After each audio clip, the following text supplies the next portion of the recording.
After the exhibition, we took the opportunity to visit Cologne Cathedral, the Chocolate Museum, and the Duft Museum. Being in Europe's most developed industrial country, except for taking part in the exhibition, we sought to learn from these excellent European enterprises to find how they remained a world leader after centuries. During our visits to these museums, we found the answer.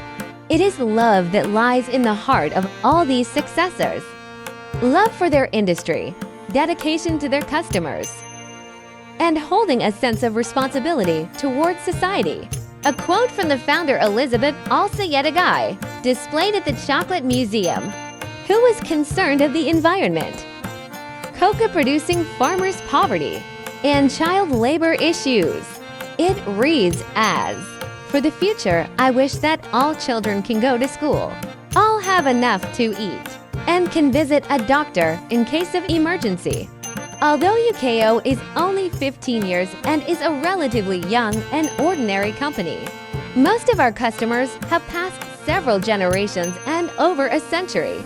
During business communication and learning from them, UKO has formed its mission. That is to deliver top-quality spares from China, enhance the global value of equipment, and make the world love China more. China's industrialization process has only lasted 40 years, and compared to developed countries, its commercial civilization is still in a nascent stage of primitive growth with many shortcomings.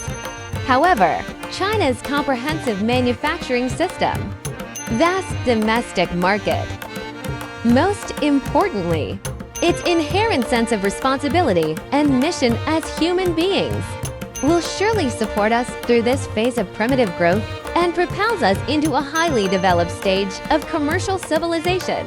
UKO will also contribute its great efforts to this great historical process.